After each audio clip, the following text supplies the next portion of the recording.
বন্ধুরা, আশা করি সবাই ভালো আছেন।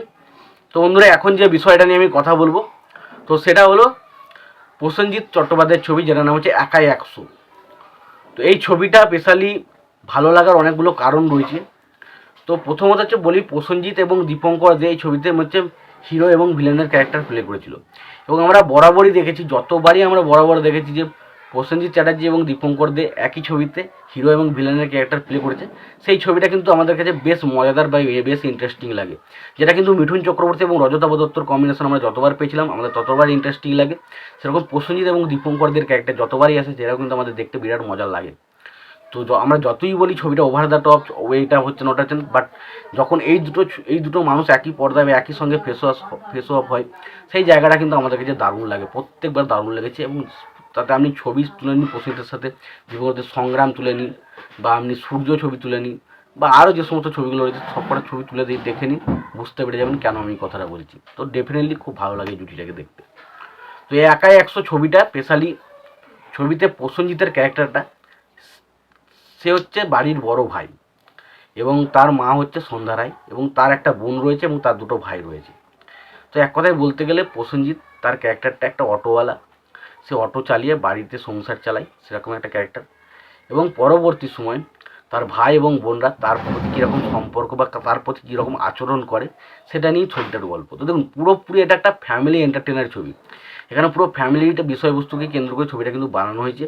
এখানে কিন্তু কোনো ধরুন বিশাল কিছু ইয়ে নয়, শুধু সম্পর্ক, ভাইয়ের সাথে ভাইয়ের যে সম্পর্ক, ভাইয়ের সাথে দাদার সম্পর্ক, বা ভাইয়ের সাথে বোনের সম্পর্ক, বা ধরুন একটা ছেলের সাথে মায়ের সম্পর্ক কেমন, তো সেই জিনিসগুলোই কিন্তু ছবির মধ্যে বারবার করে ফুটিয়ে তোলার চেষ্টা করা হয়েছে। এবং পাশাপাশি অবশ্যই রচনা ব্যানার্জির সাথে প্রসেনজিতের একটা কেমিস্ট্রি অবশ্যই থেকেছে।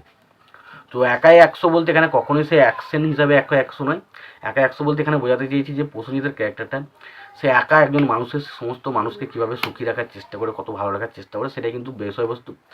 কিন্তু এই ছবির মধ্যে আমরা ফ্যামিলি অ্যাঙ্গেলের ছবিতে যেটা দেখতাম আর কি, সে নিজের ভাইকে যতই ভালো রাখার চেষ্টা করুক, সে ভালো ক্যারেক্টারটা, কিন্তু পরবর্তী সময় তার ভাই কোনো একটা কারণে খারাপের দিকে যায় এবং সেই সময় তার সাথে একটা সম্পর্ক খারাপ হয়, সেটাও কিন্তু এই ছবির মধ্যেও সেটাই কিন্তু দেখানো হয়েছে।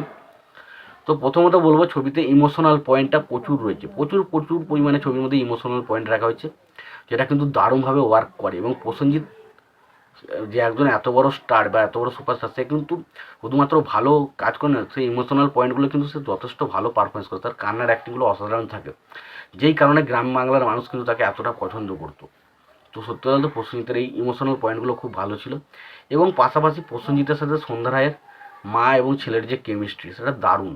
এক কথায় বলতে গেলে প্রসেনজিতের সাথে মায়ের কেমিস্ট্রি হিসেবে দুজনকে আমার সবচেয়ে বেশি পছন্দ, একটা সন্ধ্যা রায় আর একটা অবশ্যই অনামিকা সাহা। তো প্রসেনজিতের সাথে এই সন্ধ্যা রায়ের কেমিস্ট্রি দারুণভাবে ফুটে ওঠে, খুব ভালো লাগে। এবং পাশাপাশি তারা যে ভাইয়ের ক্যারেক্টার যারা করেছে তাদেরও ক্যারেক্টার কিন্তু যথেষ্ট ভালো ছিল, বোনের ক্যারেক্টারও বেশ ভালো ছিল। এবং রচনা ব্যানার্জির সাথে মানে প্রসেনজিতের যে সম্পর্ক সেটাও খুব ভালো। এবং পাশাপাশি অবশ্যই রাজেশ শর্মার কথা বলতে হবে।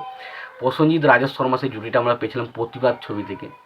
তো সেই জুটিটা যতবারই আসে ছবির মধ্যে ফেস অফ দেখতে খুব ভালো লাগে। ছবিতে অ্যাকশন দৃশ্য কিছু রয়েছে, সেগুলো খুব ভালো। ছবির মধ্যে গান যদি বলি, গানগুলো কিন্তু খুব একটা আহামরি বা খুব একটা আমার কাছে বিশাল কিছু লেগেছে সেটা না। তবে ছবির মধ্যে যেটা দেখাতে চেয়েছে, যেটা ফ্যামিলির বিষয়বস্তু দেখানোর চেষ্টা, সেটা খুব ভালো। এবং পাশাপাশি ছবির মধ্যে একটা অটো চালকের জীবন কীভাবে চলে বা কীভাবে চলে সেই জিনিসটাও ভালোভাবে দেখানোর চেষ্টা করেছে। এবং পাশাপাশি সম্পর্কগুলোর ওপর বেশি ভিত্তি করে ছবিটাকে বানানোর চেষ্টা করেছে। তো ডেফিনেটলি ছবিটা খুবই ভালো একটা সিনেমা, যদি না দেখে থাকেন অবশ্যই দেখতে পারেন। আর যদি দেখে থাকেন আপনাদের কেমন লেগেছে অবশ্যই জানাবেন। আর যদি ভিডিওটি পছন্দ হয় অবশ্যই লাইক কমেন্ট শেয়ার করে দেবেন। চ্যানেলটা নতুন হয়ে থাকলে অবশ্যই চ্যানেল সাবস্ক্রাইব করে নিয়ে পাশে বেল আইকনটা অবশ্যই প্রেস করে দেবেন। ভালো থাকবেন, সুস্থ থাকবেন, দেখা হচ্ছে পরের ভিডিওতে।